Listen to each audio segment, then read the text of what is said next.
بسم اللہ الرحمن الرحیم ماشاء اللہ لا قوت الا باللہ العلی العظیم۔ بے حد تعریفیں اللہ جل شانہ کے لیے اور بے حد صلاۃ و سلام آقا علیہ صلاۃ و سلام کی ذات پر، آپ کی آل پر، اصحاب پر، ازواج پر، احباب پر۔ حاضرین محفل، یاران طریقت، خواتین و حضرات، جتنے بھی لوگ اس وقت ملک میں اور بیرون ملک دیگر ممالک میں سن رہے ہیں اور دیکھ رہے ہیں، سب کے لیے دعا ہے کہ اللہ پاک اس بابرکت رات میں ہمارے تمام گناہوں کو معاف فرمائے اور سب کے حال کو بہتر لکھے اور سب کو اچھا حال عطا فرمائے۔ یہ بہت خاص رات ہے جو آقا علیہ الصلوۃ والسلام کے دم قدم سے، آپ کی وجہ سے اس امت کو ملی ہے۔ یہ ایک بہت ہی المیہ ہے کہ آج ایک الگ بات کہ اسی رات کو ڈسکس کیا جا رہا ہے کہ ہے ہی نہیں، یہ نہیں، وہ نہیں، جب رات، لیکن سب کو پتہ ہونا چاہیے کہ ہم مسلمان ہیں اور مسلمان شروع سے یہ دن مناتے آئے ہیں۔ مراد اس دن میں، اس رات میں عبادت کرتے آئے ہیں۔ آج اگر کوئی اٹھ کے کہہ رہا ہے کہ یہ نہیں، تو یہ اس کی اپنی خامی، کوتاہی اور غلطی ہے کہ وہ کوئی نئی چیز ہے، ورنہ جتنے مسلمان ہیں یہ شروع سے سال ہا سال، صدیوں سے یہ اس رات کو عبادت کرتے آئے ہیں، مناتے آئے ہیں، اللہ کی یاد میں مناتے آئے ہیں اور ساری رات نوافل زود کماتے آئے ہیں، ورد و وظائف کرتے آئے ہیں، ختمات شریف پڑھتے آئے ہیں، ذکر و اذکار کرتے آئے ہیں، چاہے وہ عام عوام تھے، چاہے وہ خواص لوگ تھے، چاہے وہ خاص الخاص اللہ کے ولی تھے، سب نے اس رات، سارے اس رات کو جاگے ہیں اور اس رات کو عبادت کی ہے۔ اور اس رات کی بہت بڑی فضیلت ہے، اس میں کوئی شک نہیں۔ احادیث مطہرہ سے بھی، پاک حدیثوں سے بھی یہ ثابت ہے۔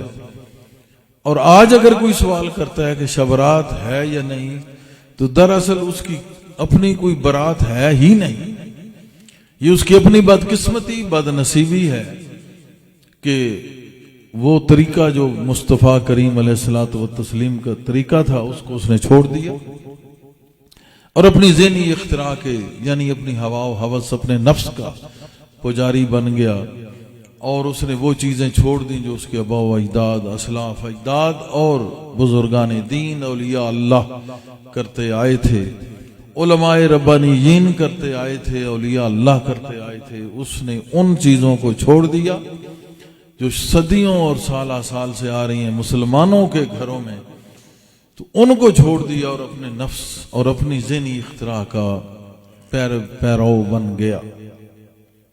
تو ہمارے لیے یہ نئی بات نہیں، مسلمانوں کے گھروں میں یہ صدیوں سے منائی جا رہی ہے۔ منانے سے مراد کہ عبادت اس رات کو کی جا رہی ہے اور اپنے حسب توفیق پکا کے کھایا اور کھلایا جا رہا ہے، خود بھی کھاتے ہیں، دوسروں کو بھی کھلاتے ہیں، غرباء اور مساکین کو کھلاتے ہیں۔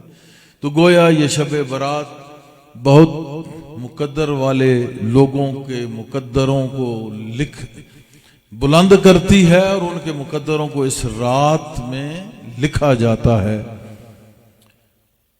اللہ پاک نے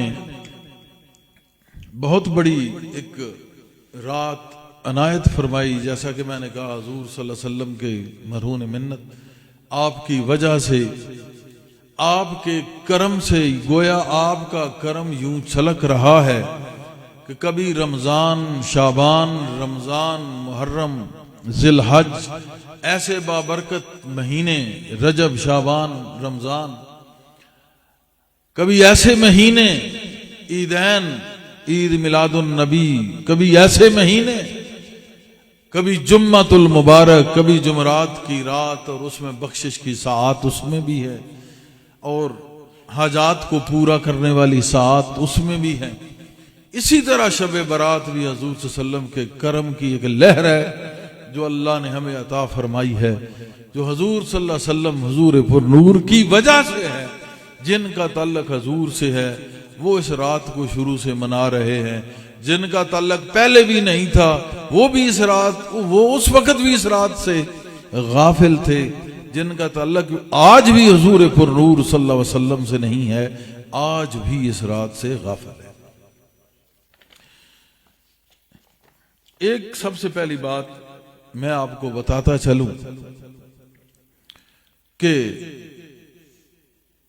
ایک معروف عالم دین، متقی پرہیزگار شاہ رکن الدین الوری علیہ رحمہ، انہوں نے ایک کتاب لکھی ہے رکن الدین.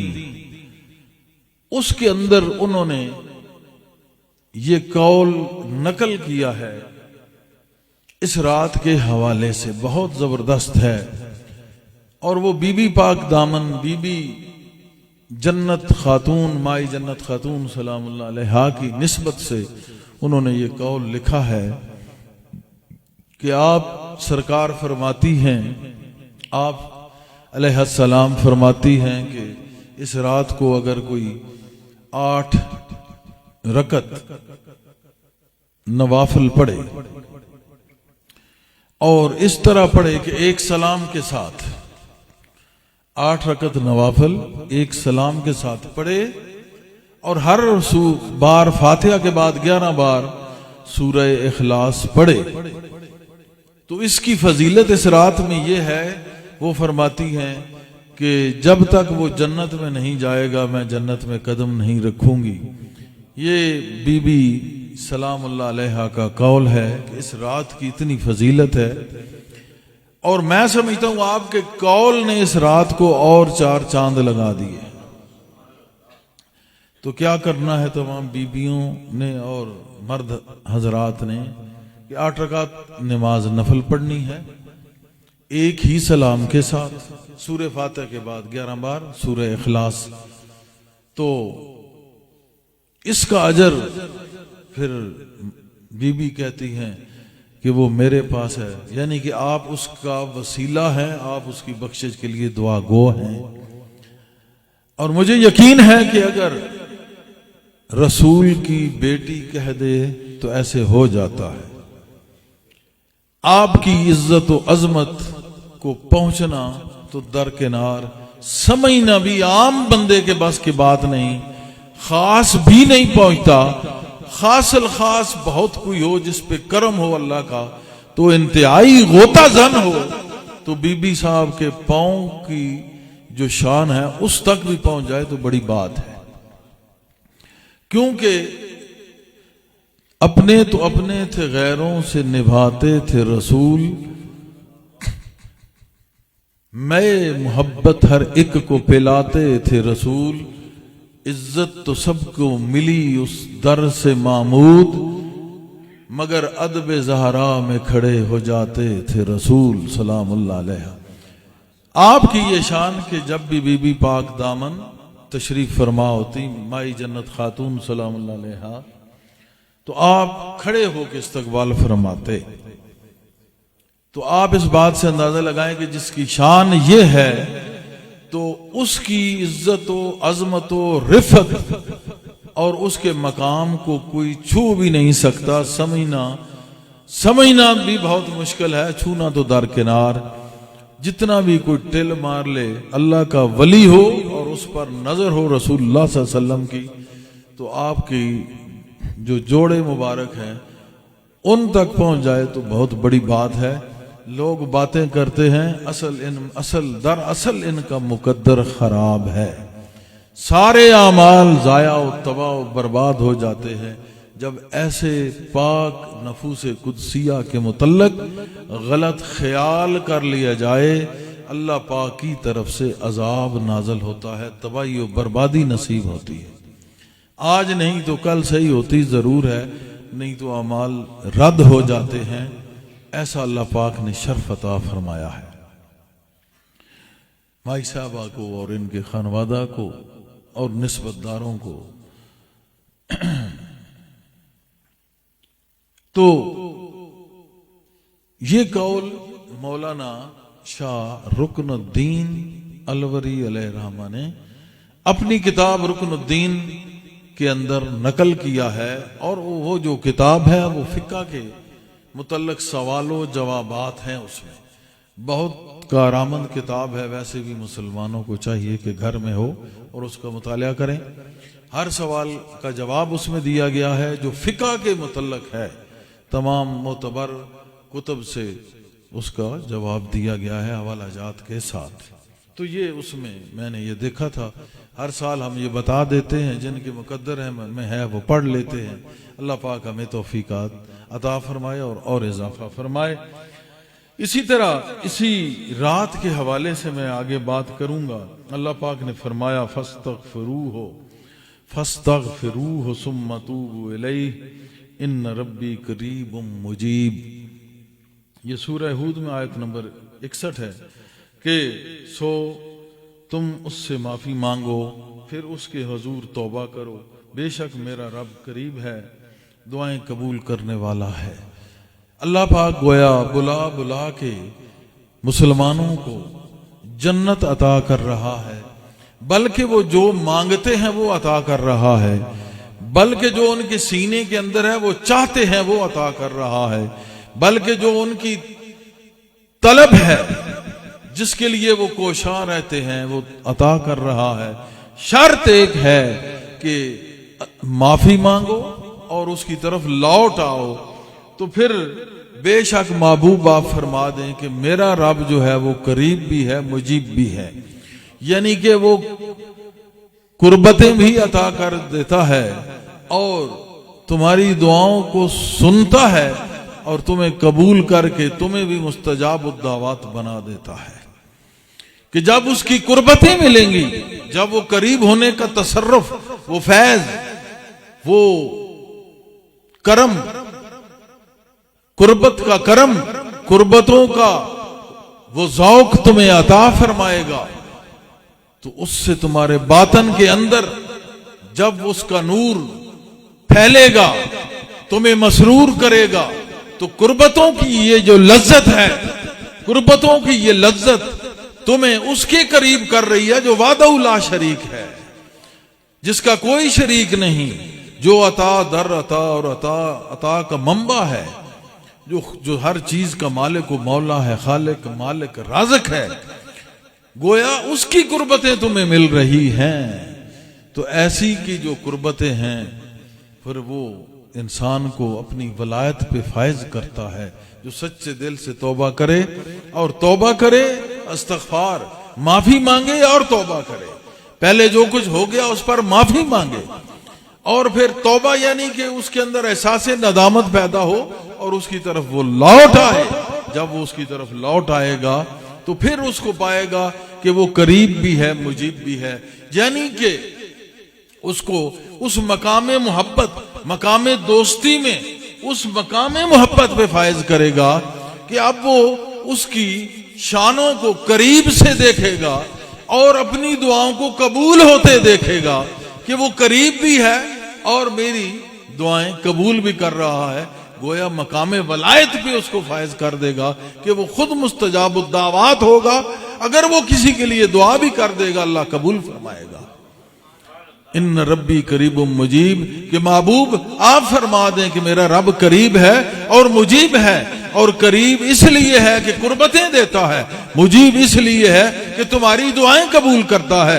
جب تم اپنے لیے دعا کرو یا کسی کے لیے دعا کرو تو مستجاب الدعوات تمہیں ٹھہرا دیتا ہے۔ لوگ تمہیں کہتے ہیں اللہ کے ولی میرے ہاتھ میں میری بارگاہ میں دعا مانگتے ہیں تو میں ان کو مستجاب الدعوات بنا دیتا ہوں، کیونکہ وہ سچے دل سے انہوں نے استغفار کیا، توبہ کی اور میری طرف لوٹے۔ جب میری طرف لوٹے تو میری قربتوں میں مست ہو گئے، جب میری قربتوں کے مستوار بنے تو میں نے انہیں اس مقام پہ فائز کیا کہ اللہ کے جو اولیاء ہوتے ہیں، میرے جو دوست ہیں، ان کی لسٹ میں، ان کی اس قطار کے اندر میں نے ان کو شامل کر لیا۔ میرا وہ جو خاص دربار باطن ہے اس میں نے ان کو بٹھا دیا۔ اب وہ میری قربتوں میں ہیں، اب وہ جو مانگے میں عطا کرتا ہوں۔ انہوں نے جو مانگا میں دیا، جو انہوں نے جو کہا میں نے کیا۔ اس کی وجہ یہ ہے کہ اس طرح انہوں نے توبہ کی اپنے گناہوں سے اور توبہ کی ما سے واللہ سے، تمام چیزوں سے کٹ گئے، ہٹ گئے اور میری محبت میں بس گئے. اس طرح انہوں نے معافی مانگی اپنی اس زندگی کی کہ جس وقت وہ مجھ سے دور تھے. جب تک ان کو میرا پتہ، میرا عشق نہیں تھا، جب میرا عشق لگا تو العشق نارن یحرق ما سوی اللہ، یہ وہ عشق لگا جس نے ما سوی اللہ کے علاوہ ہر ایک چیز کو جلا دیا.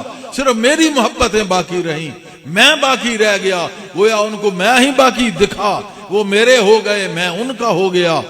اور اس طرح توبہ کی کہ پھر جب وہ میرے ہو گئے، میں ان کا ہو گیا، پھر اس طرح وہ لوٹے کہ اب وہ پیچھے نہیں گئے، لوٹ کے میری طرف ہی آئے. جب اس مقام پہ پہنچے تو پھر انہوں نے مجھے قریب پا لیا. محبوب ان سے کہہ دیں کہ میں اب ان کے قریب ہوں، میں ان کی ہر بات کو قبول کرتا ہوں، چاہے وہ اپنے لیے مانگیں چاہے وہ اوروں کے لیے مانگیں، میں ان کو دیتا ہی رہوں گا. تو قرآن کریم میں اللہ پاک نے عام بندے کے لیے کہا کہ توبہ قبول کی، اس نے معافی مانگی، وہ معافی مانگے اور توبہ کرے اور مجھے قریب اور مجیب پائے. تو جب وہ اس راستے پہ چلا، قربت اور اجابت کے راستے پہ چلا، تو کسی اگر اللہ والے سے اس کی سنگت تھی تو اس نے کہا جب آ گئے ہو، ہاں میاں آ گئے ہو، تو اس نے کہا آ گیا. اس نے پھر اپنی سنگت و صحبت اسے عطا کی، ذکر و فکر میں لگا دیا. جب وہ اس ذکر و فکر اور مراقبات میں وہ غرق ہو گیا اور اپنے شیخ کی طرف مکمل اس نے توجہ کر لی. اسی حال میں وہ پھر اس مقام قربت میں پہنچ گیا جہاں سے اس کی دعا قبول ہونے لگی. تو عام کے لیے یہ ہے کہ اس کو اللہ نے چھوڑ دیا، اور خاص کے لیے یہ ہے کہ اللہ نے اس کو اپنی قربتیں دے دیں، اور خاص کے لیے یہ ہے کہ اس کو مستجاب الدعوات بھی بنا دیا. اس آیت میں 3 قسم کے رخ ہیں، 3 قسم کے پہلو ہیں. تو پہلی بات شریعت پہ دلالت کرتی ہے کہ اے لوگو فاستغفروہ، کہ اس سے معافی مانگو، استغفار معافی مانگو. وتوبوا ثم توبوا الیہ، معافی مانگنے کے بعد پھر اس کی طرف لوٹ آؤ، پکی توبہ کرو. توبۃ نصوحا، کہ میں دوبارہ یہ کام نہیں کروں گا، مکمل لوٹ کے ادھر آ جاؤں گا. تو پھر وہ رب کو پائے گا کہ رب نے اس کو چھوڑ دیا ہے. تو یہ تو اس میں ظاہری شریعت کا پہلو ہے. دوسرا میں نے کہا یہ عام کے لیے، خواص کے لیے یہ ہے کہ اس نے توبہ کی، استغفار کیا اور لوٹا اور تقوی کی زندگی اختیار کرتے ہوئے احسان کی منزلیں طے کرنی شروع کر دی. تو اس طریقے سے وہ طریقت میں شامل ہو گیا. دوسرا اس کا پہلو طریقت کا ہے. تو تیسرا پہلو اس کا یہ ہے کہ توبہ کی، لوٹا، طریقت کے راستے پہ چلا اور معرفت تک جا پہنچا تو قربتیں اس کو ملنا شروع ہو گئیں. اور حقیقت کا پہلو یہ ہے کہ اس نے توبہ کی، لوٹا، طریقت پہ چلا، معرفت میں پہنچا اور قربتوں سے ہوتا ہوا مجیب، قبول کرنے والے کے آمنے سامنے ہو گیا. گویا حقیقت کے آمنے سامنے ہو گیا. اب مجیب نے اس کو اپنا اس میں مجیب سے یہ فیض دیا کہ جب بھی وہ دعا مانگتا ہے وہ قبول کر لیتا ہے. مستجاب الدعوات بنا کے، صاحب حقیقت بنا کے مقام اخرى پہ فائز کر دیا. یعنی کہ اسی کے اندر اس کو مقام ولایت بھی مل گیا اور حقیقت بھی عطا ہو گئی. تو اس ایک آیت کو آپ کیا سمجھے؟ یہ قرآن ہے، یہ ایک سمندر ہے، اس کے اندر پتہ نہیں کتنے معنی ہیں، کتنے معنی ہیں، یہ اللہ اور اس کا رسول ہی جانتا ہے. وہ ایک حرف جو پہاڑ پر اترتا تو ریزہ ریزہ کر دیتا. وہ اس سینے پہ تمام، یہ ہمارے سامنے حفاظ کرام بیٹھے ہیں ماشاءاللہ، حفظ کر کے بیٹھے ہیں. کجا وہ پتھر، کالے پتھر کے ٹکڑے اڑا کے رکھ دیتا، کجا یہ انسان سینے میں چھپائے بیٹھا ہے اور لاکھوں کروڑوں حفاظ سینے میں لیے پھرتے ہیں. وجہ یہ ہے کہ پہلے سینہ مصطفیٰ پہ آیا ہے. سینہ مصطفیٰ نے اسے شان رحمت سے ٹھنڈا کیا، یہ لمس سینہ یعنی لمس صدر مصطفیٰ ہے، لمس سینہ مصطفیٰ ہے کہ یہی قرآن آج سینوں میں بسا ہے۔ تو اتنی اس کے اندر جلالت تھی، اور آپ کو پتہ ہے کہ اس فاستغفروہ کتنی جلالت ہے اس کے اندر، اور اس جلالت کے پھر کتنے معنی نکلتے ہیں کہ کس کس طرح کی جلالت ہے، کس کس لیے جلالت ہے، کس کس وقت جلالت ہے۔ کیا ہر وقت ایک جیسا ہے؟ یہی تو اس کی شان ہے کہ وہ جو چاہتا ہے یفعل اللہ ما یرید، جو چاہتا ہے وہ کرتا ہے۔ تو اس کا ایک معنی میں نے تمہیں بتایا، آج کی رات بھی ہے کہ کیا وہ وقت نہیں آیا کہ لوگ معافی مانگیں اور بدل جائیں، اپنے آپ کو بدل لیں اور سچی و پکی توبہ بھی کر لیں۔ کیے پر معافی مانگنا اور آئندہ کے لیے توبہ کر لینا، دو چیزیں اس میں کہا گئی، فاستغفروہ ثم توبوا الیہ، معافی مانگو اس پہ جو تم نے کیا، اور پھر پھر توبوا الیہ، اللہ کی طرف لوٹ آؤ، اللہ کی طرف توبہ کر لو، رجوع کر لو، تمہیں احساس ندامت ہو جائے جو کچھ کیا تھا۔ تو اس کے لیے یہ رات بہت بہترین رات ہے کہ آج کی رات توبہ بھی کر لیں اور آج کی رات اس کی طرف لوٹ بھی آئیں۔ وہ آوازیں دے دے کے پکار رہا ہے، آج اس کی رحمت آخری آسمان پہ وہ اپنی شان کے ساتھ آ بیٹھا ہے، یا آ موجود ہوا ہے اپنی شان کے لائق۔ وہ تو کہہ رہا ہے کہ استغفار بھی کر لو، توبہ بھی کر لو، آج وقت ہے، آج تمہاری موت بھی لکھی جائے گی، حیات بھی لکھی جائے گی، رزق بھی لکھا جائے گا، بیماروں کو شفا بھی ملے گی۔ یہ مین چیزیں میں بتا رہا ہوں۔ تو آج وہ رات ہے کہ اس رات میں استغفار اور توبہ دونوں ہم کر کے، تو ان ربی قریب، بے شک میرا محبوب رب قریب ہے، اس کی قربتوں کی ہوائیں، اس کی قربتوں کی لذتیں حاصل کر سکتے ہیں۔ وہ تو بار بار وہ کہہ رہا ہے، لیکن کون ہے جو آج اس کی طرف آئے اور آج کی رات میسر، اور وہ بھی بدبخت لوگ جن کے قریب یہ رات ہے ہی نہیں، لیکن وہ خوش بخت لوگ جو آج کی رات جاگ رہے ہیں۔ تو جاگنے والے وہی مسلمان ہیں جو شروع سے جاگ رہے ہیں، نہ جاگنے والے وہی غافل لوگ ہیں جو شروع سے منکر تھے۔ یہ نئی بات نہیں ہے۔ تو جاگو اس رات کو، اور جو صحیح سچے دل سے اس رات کو جاگے گا، میں یہ کہتا ہوں اس کا دل بھی جاگ جاتا ہے، اور اس کے دل کو اگر مرشد والا ہے تو جاگ بھی لگ جاتی ہے۔ تو یہ رات بہت اہم ہے، اس میں جاگنا، جاگ کے بیٹھنا، اللہ کی باتیں کرنا، اللہ کا سوچنا، اس کا ذکر کرنا، اس کی طرف دھیان کرنا۔ سب سے بڑی بات کہ یہ استغفار پڑھ لیں، پہلا کلمہ شریف پڑھ لیں، درود شریف پڑھ لیں۔ وہ آسان طریقہ جناب حسن مجتبی علیہ السلام کا، آپ فرماتے ہیں کہ میں رات کا ایک حصہ جو تھا، اس کے 3 حصے کر لیتا تھا، ایک حصے میں درود شریف پڑھتا تھا نانا جان پہ علیہ السلام پہ، دوسرے حصے میں استغفار پڑھتا تھا، پھر تیسرے حصے میں نماز پڑھتا تھا، یعنی اس تہجد کر لیں یا نوافل کر لیں، 3 قسم کی۔ آپ نے کہا کہ میں اس طرح اس کو، تو اہل بیت کی شان ہے، اللہ پاک نے ان کو ایک وکھرا رنگ ڈھنگ عطا فرمایا ہے کہ رات کے ایک حصے میں درود شریف۔ اب یہ راستہ کھول رہا ہے، یہ راستہ کھول رہا ہے اللہ کی قربت، جو درود پڑھو گے تو حضور صلی اللہ علیہ وسلم راضی ہوں گے، اللہ راضی ہوتا چلا جائے گا۔ اب ایک دفعہ درود شریف پڑھیں تو 10 رحمتیں مل گئیں، 10 گناہ مٹ گئے، 10 درجات بلند ہو گئے۔ اب جب سینکڑوں میں درود شریف پڑھتے ہو تو پتہ نہیں کتنی نیکیاں، کتنے درجے، کتنے گناہ ختم ہو جاتے ہیں، کتنے درجے بلند ہو جاتے ہیں۔ تو رات کے ایک پیر میں جب درود شریف پڑھو گے تو کتنی قربتیں اللہ کی ملتی جائیں گی۔ پھر اس کے بعد استغفار، کہ اب اس کی رحمت جوش میں آئی ہوئی ہے، اب جب استغفار کرو گے تو پھر مزہ کچھ اور ہی ہوگا۔ تم ایک دفعہ کہو گے، وہ کئی دفعہ کہے گا لبیک یا بدی، پھر وہ وقت آ جاتا ہے پھر جب رکعتیں پڑھو گے اس کے بعد تو پھر اور ہی معراج بنتی جائے گی. تو امام حسن مجتبی علیہ السلام کا طریقہ زبردست، یہ کوئی اپنائے تو یہ بھی ٹھیک. جو ان کی والدہ محترمہ سلام اللہ علیہا نے بتایا وہ 8 رکعت پڑھ لو، وہ بھی زبردست. لیکن انہوں نے کہا ہے اس وقت تک میں جنت میں پاؤں نہیں رکھوں گی جب تک بخشش نہیں ہوگی.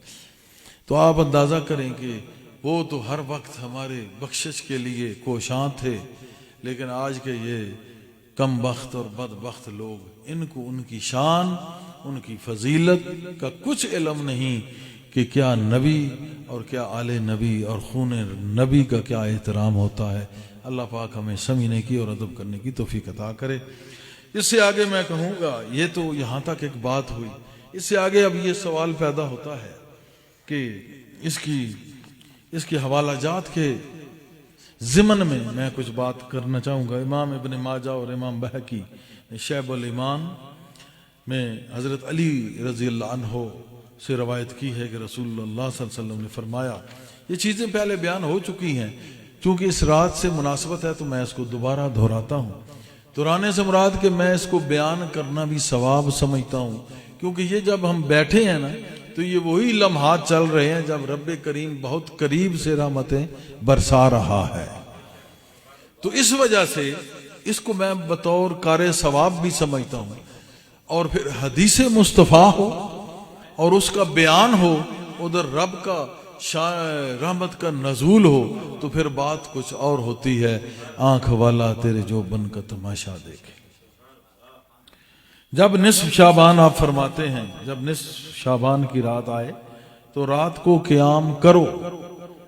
یہ جو کہتے ہیں کہاں ہے، وجہ یہ ہے کہ یہ ان کے نصیب میں نہیں، باقی کتابوں میں بھی ہے، ہر جگہ پہ ہے. یعنی یہ ایمان میں ہے، بے ایمان میں نہیں ہے. جب نصف شعبان کی رات آئے تو رات کو قیام کرو اور اس کی صبح کا روزہ رکھو، کیونکہ اس رات کو اللہ تعالیٰ کی رحمت غروب آفتاب سے لے کر آسمان دنیا پر آ کر پکارتی ہے کہ ہے کوئی بخشش مانگنے والا، میں اس کو بخش دوں. ہے کوئی رزق کا طالب، میں اس کو رزق دوں. ہے کوئی بیمار جو شفا طلب کرے، میں اس کو شفا دوں. یہاں تک کہ فجر طلوع ہو جاتی ہے، یعنی کہ اب وہ وقت چل رہا ہے. غروب مغرب ہوئی، اس کے بعد سے لے کے اب یہ اللہ پاک آخری آسمان پہ جیسے موجود تو ہر جگہ پہ ہے ہمارے قریب اور مسلمانوں کے قریب، لیکن یہ خاص ایک شان. اس کا معنی یہ ہے کہ اس شب برات میں وہ اپنی محبت سے اس شان کے لائق اس آسمان پہ اس کی رحمت کا ظہور ہو رہا ہے پہلے سے زیادہ، اس کی محبت کا ظہور ہو رہا ہے پہلے سے زیادہ اپنی شان کے لائق. تو وہ کہہ رہا ہے کہ کوئی بخشش مانگنے والا ہے، جتنے گناہ کر لیے سو کر لیے، آج بھی میں چھوڑ دیتا ہوں. استغفر اللہ و اتوب الیہ. اللہ پاک ہمیں معاف فرمائے. اگلی بات وہ کیا کہہ رہا ہے کوئی رزق کا طالب کہ میں اس کو رزق دوں. یا اللہ تو ہی خالق، تو ہی رازق، جن کے رزق میں کمی ہے وسعت عطا فرما. رزق مانگنا بھی اس کا حکم ہے اور یہ بھی ایک دعا اور عبادت ہے. رزق مانگنا بھی دعا ہے اور یہ عبادت ہے. اللہ پاک سب کو وسیع رزق عطا فرمائے، اس میں برکت عطا فرمائے. اور پھر وہ کیا کہتا ہے کوئی بیمار جو شفا طلب کرے، یا اللہ جتنے بیمار ہیں ان کو شفا دے. ناچیز بھی بیمار ہے، اس کو بھی شفا دے، کیونکہ تیرے خزانے میں کوئی کمی نہیں. تو ہر بیمار کو اچھا کر دیتا ہے، اور جب تو نے خود کہا ہے کہ میں شفا دیتا ہوں، تو آج تیرے بندے تجھ سے اپنی شفا مانگ رہے.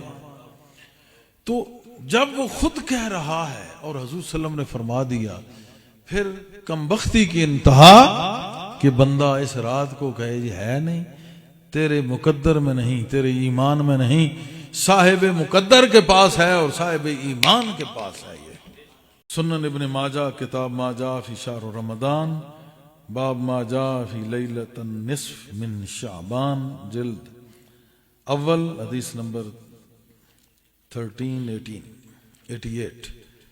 1388. ابن ابی شیبہ ترمذی ابن ماجہ اور بہقی نے حضرت عائشہ رضی اللہ عنہ سے روایت فرمایا. دوسری اس کی دلیل، میں نے نبی اکرم صلی اللہ علیہ وسلم کو ایک رات بستر استراحت پہ نہ پایا. آپ کی جستجو میں نکلی تو آپ سر مبارک آسمان کی طرف اٹھا ہوا ہے اور فرما رہے ہیں. جنت البقیع میں آپ تشریف، اس قبرستان میں، اس جگہ پہ آپ جا کے تو دعا مانگ رہے ہیں، یا اللہ ان کی بخشش کر، ان پہ کرو. کتنا مہربان نبی، کتنا رؤوف الرحیم نبی، کتنا پیارا نبی صلی اللہ علیہ وسلم. حضور نے فرمایا کہ عائشہ تمہیں اس کا خوف ہوا کہ اللہ کا رسول ظلم کرے گا. عرض کیا کہ مجھے یہ خوف نہیں، مگر میں نے یہ گمان کیا کہ شاید آپ ادھر ادھر کسی اور جگہ پہ چلے گئے. تب آپ صلی اللہ علیہ وسلم نے فرمایا اللہ عز و جل کہ آپ کسی اور گھر میں تشریف لے گئے ہوں گے. تو آپ نے فرمایا کہ اللہ عز و جل آسمان دنیا کی طرف 15ویں شعبان کی شب کو اپنی شان کے مطابق نزول فرماتا ہے. حدیث میں ثابت. پس قبیلہ بنی کلب کی بکریوں کے بالوں کی گنتی سے زیادہ عطا اللہ تعالیٰ مخلوق کو بخش دیتا ہے. قبیلہ بنو کلب کے بڑے بڑے ریوڑ تھے اور ان کی جو بکریاں تھیں نا، ان کے بہت زیادہ ان کے اوپر بال ہوتے تھے. جیسے آج بھی اگر جنگلی بکریاں آپ دیکھیں نا تو بہت زیادہ ان کے اوپر بال ہوتے ہیں، بہت زیادہ بال ہوتے ہیں، سر سے دم پاؤں تک بال ہی بال ہوتے ہیں. تو ان کے پاس وہ بکریاں تھیں کہ جن پہ بہت زیادہ بال ہیں. تو حضور نے فرمایا ان بکریوں کے بالوں سے بھی زیادہ اگر گناہ ہے نا تو اللہ پاک اس رات کو بخش دیتا ہے. آپ اندازہ کریں کتنی فضیلت ہے اس شب برات کی، جو حضور کے قدمین شریفین کے تصدق ہم ناچیز بندوں کو، اس امت مصطفیٰ کو عطا ہوئی. اور یہ کمبخت امت یہ سوچ رہی ہے کہ شب برات ہے کہ نہیں ہے. اللہ اکبر، استغفر اللہ واتوب الیہ. اللہ پاک ایسے لوگوں سے بھی بچائے اور ایسے لوگوں کے راستے سے بچائے. وہ ہے نا کہ صراط الذین انعمت علیہم غیر المغضوب علیہم ولا الضالین، ان لوگوں کے راستے پہ چلا کہ جن پہ تیرا انعام ہے، جو تیرے نبی ہیں، صدیقین ہیں، صلاح ہیں، شہداء ہیں، صالحین ہیں، اللہ کے ولی ہیں، اللہ کے اولیاء ہیں، جو متقی پرہیزگار باعمل لوگ ہیں، صاحب نظر لوگ ہیں. ان کی نظروں کا اسیر رکھ اور ان کمینوں، کم بختوں اور بدبختوں، ان جو دالین میں سے ہو گئے، جو رد شدہ لوگ ہیں، rejected from the court of God, جو ردے گئے، جو رد ہو گئے بارگاہ ایزدی سے، یا اللہ ان لوگوں کے راستے سے بچا. اب آپ نے دیکھا کہ اس رات میں اللہ پاک کا کرم کس طرح ٹھاٹھے مار رہا ہے، اور ہم مسلمان کیا کر رہے ہیں؟ کوئی مشکل نہیں، اتنا ہی لفظ کہنا ہے استغفر اللہ واتوب الیہ، سچے دل سے. رب اغفر لی وتوب علیہ انک انت التواب الرحیم، سچے دل سے نبی پاک پہ درود پڑھیں، معاملہ ختم ہو گیا. صرف تھوڑی سی ہمت کرنی پڑتی ہے. جب تھوڑی سی جرت کرو گے تو توفیقات اللہ دے گا، بخشش اللہ دے گا. پھر حضرت ابوبکر صدیق رضی اللہ عنہ سے بھی روایت ہے، آپ فرماتے ہیں کہ اس رات کو نصف شعبان کی رات رحمت خدا بندی آسمان دنیا پہ نازل ہوتی ہے. حضور صلی اللہ علیہ وسلم نے فرمایا ہے، آپ نے فرمایا صدیق اکبر رضی اللہ عنہ نے، بس ہر شخص کو بخش دیا جاتا ہے سوائے مشرک شخص کے یا جس کے دل میں کینہ ہو. یہ خاص بات ہے. مشرک ایسا بندہ جو اللہ کے مقابلے میں ایک اور خدا بنا لے، دوسرے لفظ میں اللہ تو ایک ہی ہے، اللہ کے مقابلے میں کوئی اور خدا بنا لے تو وہ ہے مشرک. تو اس کی بخشش نہیں ہے. جیسے بتوں کی پوجا کرتے تھے، کہتے تھے کہ اللہ بھی کرتا ہے اور یہ کچھ بارش برسا دیتے ہیں، کچھ جو ہے یہ سورج یہ ہے، کچھ چاند ہے، کچھ ستارے ہیں، کچھ بیماریاں دور کر دیتے ہیں، کچھ اور اس طرح مختلف قسم کے کوئی انہوں نے بنائے ہوئے تھے. تو یہ نہیں، حضور علیہ السلام نے فرمایا کہ وہ ایک ہی ہے جو نفع و نقصان دیتا ہے، وہ ایک ہی ہے. وَالْقَدْرِ خَيْرِهِ وَشَرِّهِ مِنَ اللَّهِ تَعَالَى وہ خیر اور شر صرف اللہ ہی کی طرف سے ہے، وہ جو مشرکین ہیں ان کی نہیں۔ دوسرا کینہ پرور، جس کے دل میں حسد و بغض ہو، اس کی مغفرت نہیں ہوتی، تو اپنے دلوں کو صاف رکھنا چاہیے۔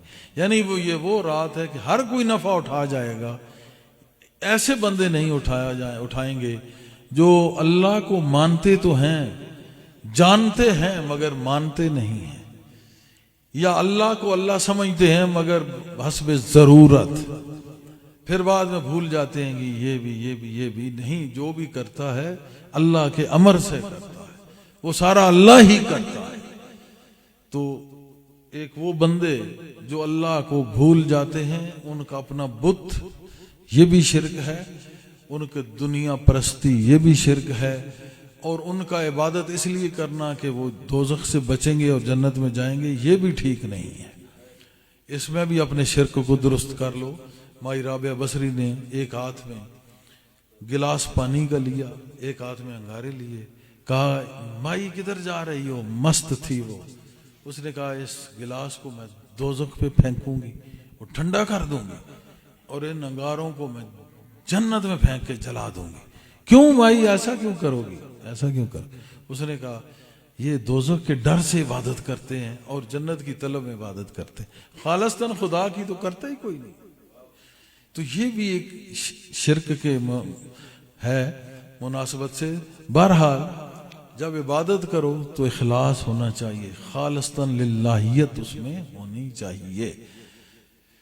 تو ایسے لوگوں کو شب برات بہت نفع دیتی ہے۔ اور دوسرا حسد ہر دل میں ہے، اس کو نکالنا چاہیے۔ جب آپ کا دل صاف ہو جائے گا تو پھر مغفرت ہوگی۔ دیکھیں اس دن ہر کوئی نفع اٹھا جاتا ہے، لیکن کینہ پرور اور کینے والا اور حسد بغض والا پھر مار کھا جاتا ہے۔ تو ہمیں چاہیے کہ اپنے دل سے ہم حسد اور کینے کو نکال دیں اور اپنے دل کو صاف رکھیں۔ اللہ پاک پھر مدد کرے گا، اس رات کے تمام فوائد و برکات ہمیں نصیب ہوں گے۔ اسی طریقے سے امام جلال الدین سیوطی تفسیر در منصور میں لکھتے ہیں کہ خطیب بغدادی اور ابن نجار نے حضرت عائشہ صدیقہ رضی اللہ عنہ سے روایت کی ہے۔ اب یہ بڑی مستند بات ہے در منصور میں، کنہوں نے لکھا؟ جلال الدین سیوطی رحمۃ اللہ علیہ۔ رسول اللہ صلی اللہ علیہ وسلم تمام شعبان رکھ کر اس کو رمضان کے ساتھ ملا دیتے تھے، سارا شعبان روزے رکھتے تھے، پھر ساتھ ہی رمضان کے رکھتے۔ اللہ اکبر۔ اور آپ کسی بھی ماہ میں اور کسی ماہ میں بھی اتنے روزے نہیں رکھتے تھے سوائے شعبان کے۔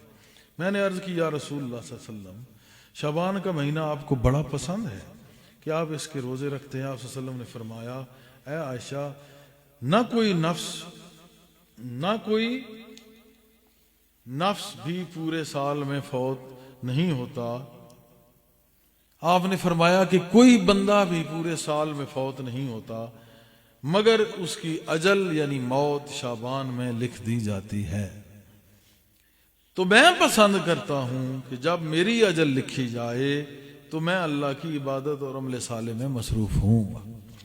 اب آپ اندازہ کریں، آقا علیہ الصلوۃ والسلام جیسی ذات بابرکات، اللہ کا نبی، رسول اور محبوب، وہ کیا کر رہے ہیں کہ شعبان کے بھی پورے مہینے اس لیے رکھ رہے ہیں، رمضان کے تو رکھنے ہیں، فرض ہیں، یہ فرض نہیں ہے، اس لیے رکھ رہے ہیں کہ اس میں موت لکھی جاتی ہے، تو جب میری موت لکھی جائے تو میں اس وقت روزے کی حالت میں ہوں اور میری اچھی لکھی جائے۔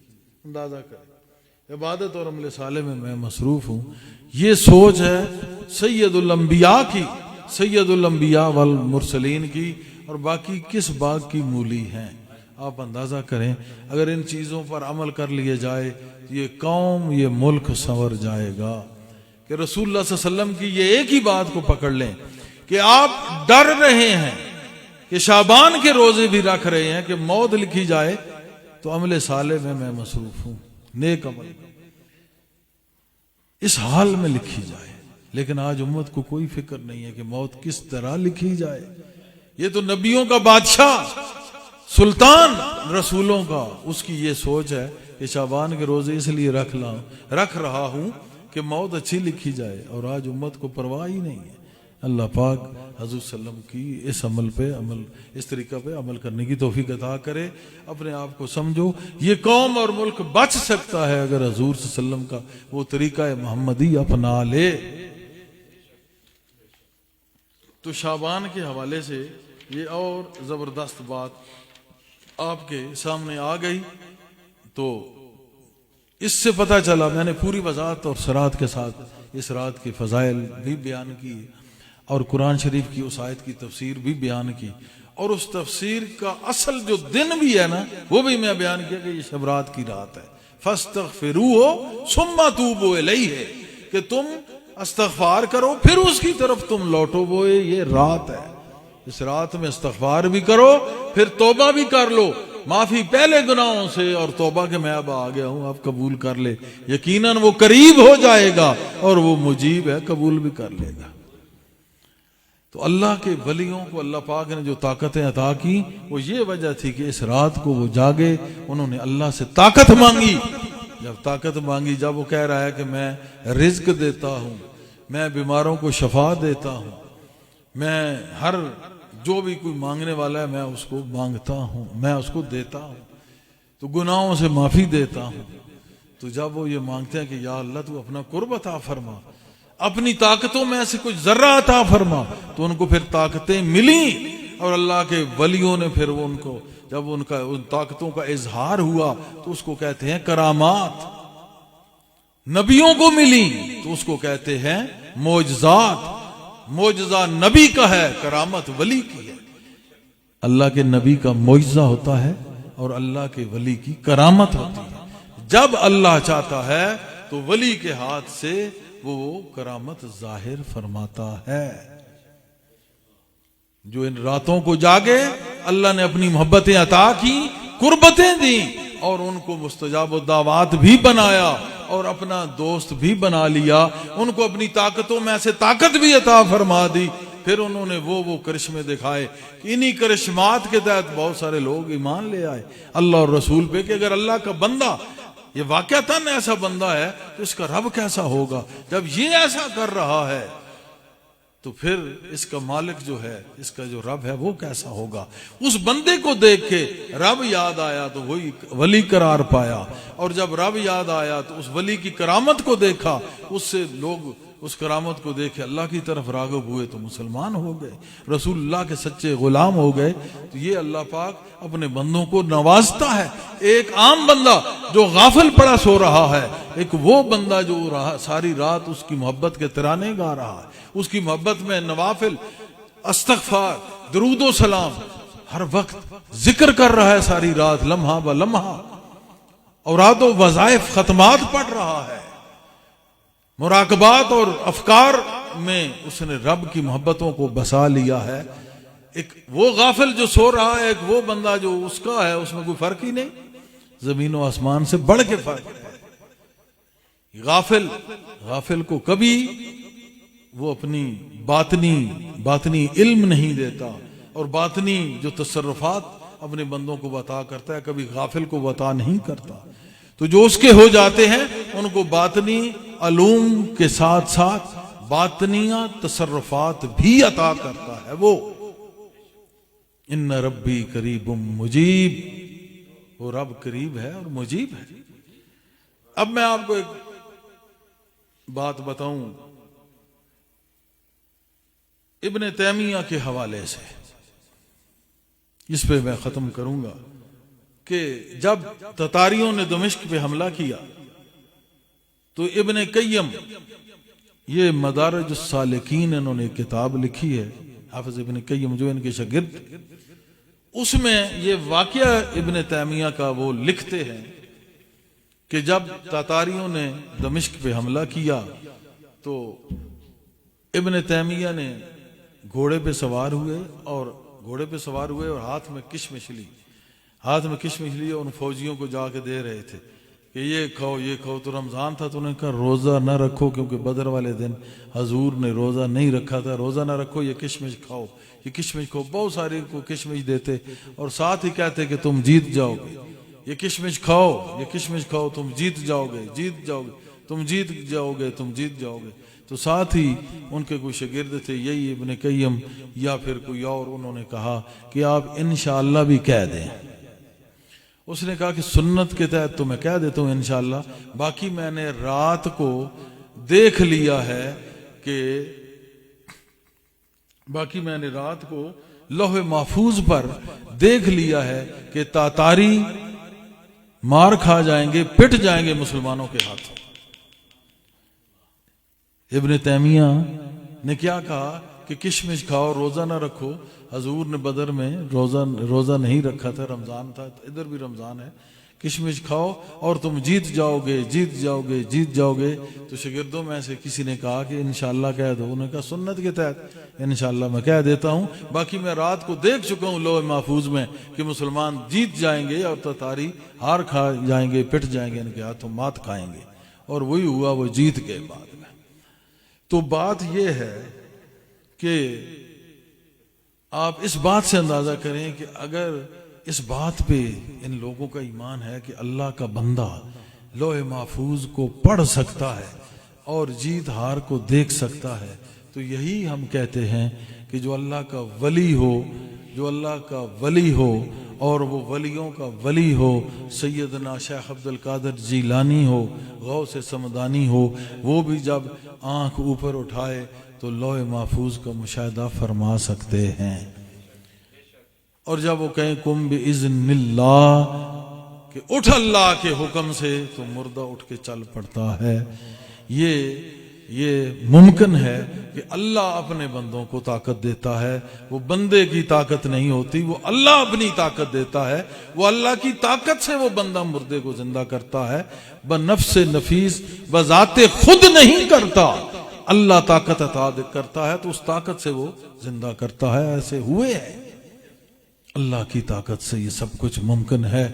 یعنی پہلے کہا یفعل اللہ ما یرید، جو اللہ چاہتا ہے وہ ہوتا ہے۔ اور انما امرہ اذا اراد شیئا ان یقول له کن فیکون، جب وہ ارادہ کرتا ہے کسی شے کا تو وہ کن کہتا ہے تو وہ ہو جاتی ہے۔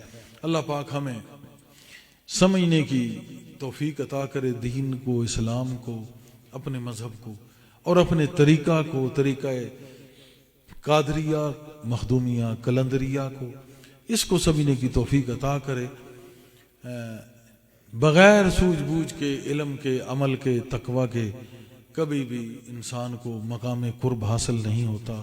تو کوشش کرو، جو جتنے طلباء بیٹھے ہیں اور دیگر بھی جتنے لوگ، کہ علم حاصل کرنے کے بعد اس پہ عمل کیا جائے، عمل کرو، اور اس کے بعد اللہ پاک تقوی نصیب کرے گا۔ یہ بڑی بزرگی ہے، اللہ کی سنگت ہے۔ پھر اسی کے نتیجے میں اللہ پاک جب اخلاص ساتھ ہوگا تو پھر احسان بھی، یعنی اپنی ولایت کے مقام پر بھی پہنچا دیتا ہے۔ اور اس رات کو جاگنا یہ بہت بڑی فضیلت و بزرگی اور عظمت کا کام ہے۔ اس پر جاگنا چاہیے، اللہ اور عبادت کرنی چاہیے۔ اللہ کرم فرماتا ہے اور گناہوں کو معاف کرتا ہے اور رزق میں زیادتی کثرت عطا کرتا ہے اور بیماروں کو شفا دیتا ہے، جیسا کہ میں نے کہا کہ حدیث سے ثابت ہے۔ اللہ پاک ہمیں اس پر عمل کرنے کی توفیق عطا کرے۔ باقی جتنے لوگ ہمارے ساتھ تھے ان کے لیے بھی میں دعا کرتا ہوں، اور جو بیرون ملک، اس ملک کے علاوہ بیٹھے ہمارے ساتھ جڑے ہوئے ہیں تمام، یعنی مغرب میں، جیسے کہ USA ہے اور UK ہے، یورپ ہے، عرب کنٹریز بھی ہیں، تو وہ سب ہمارے ساتھ جو ابھی سن رہے ہیں، جہاں جہاں بھی مریدین اور غیر مریدین، سب کے لیے دعا کرتے ہیں۔ تھوڑا سا ذکر کر کے اس کے بعد دعا کرتے ہیں۔ میرے ساتھ مل کے ذکر کرنا ہے۔ پہلے آپ ایسا کریں کہ قصیدہ بردہ شریف کے یہ اشعار میرے ساتھ پڑھیں۔ مولایا صلی وسلم دائما ابدا علی حبیبک خیر الخلق کلہم۔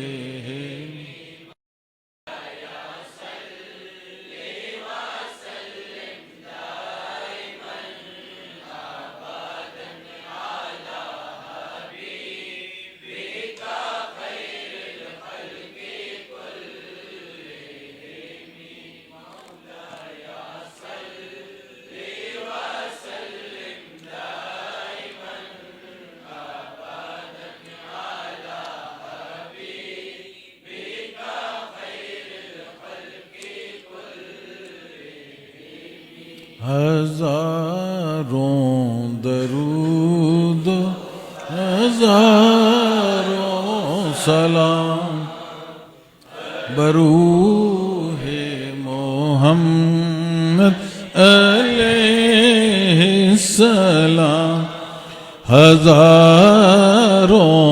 درود ہزاروں سلام بروح محمد علیہ السلام.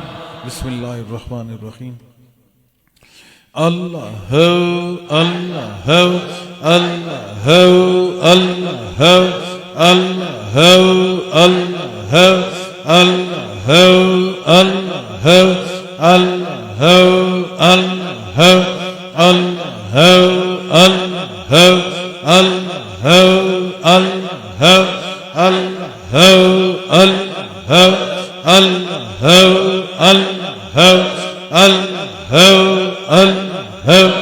اللہ جل شانہ. اللهم صل على سيدنا محمد وعلى آل سيدنا محمد وبارك وسلم.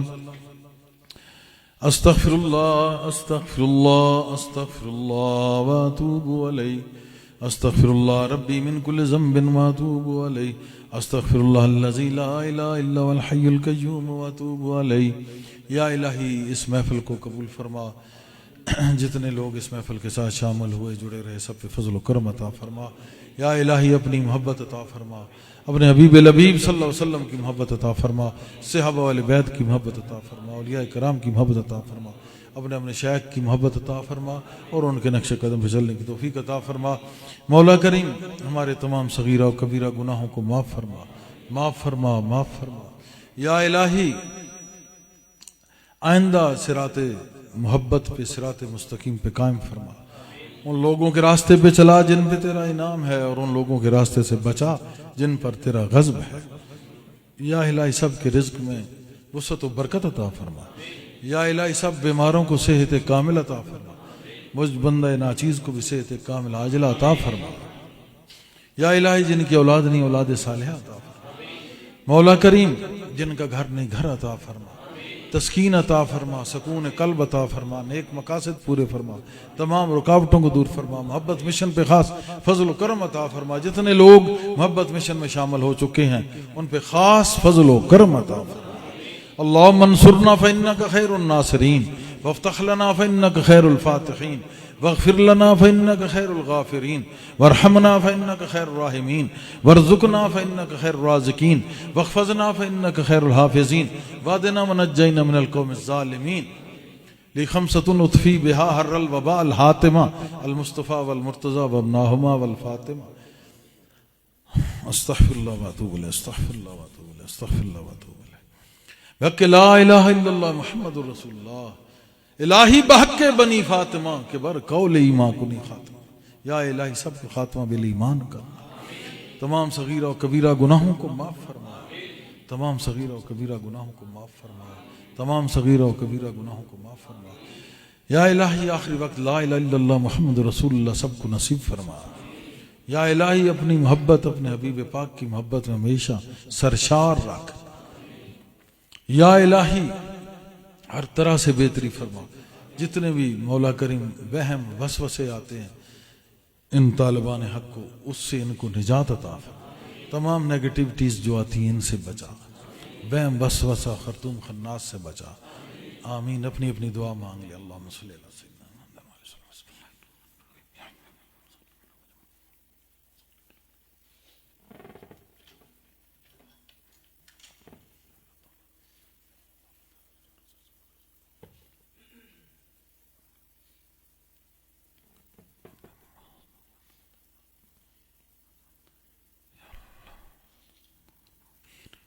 سبحان ربک رب العزت عما یصفون وسلام علی المرسلین والحمد للہ رب العالمین وصلی اللہ علی حبیب محمد وآلہ وصحبہ وبارک وسلم برحمتک یا ارحم الراحمین. آمین.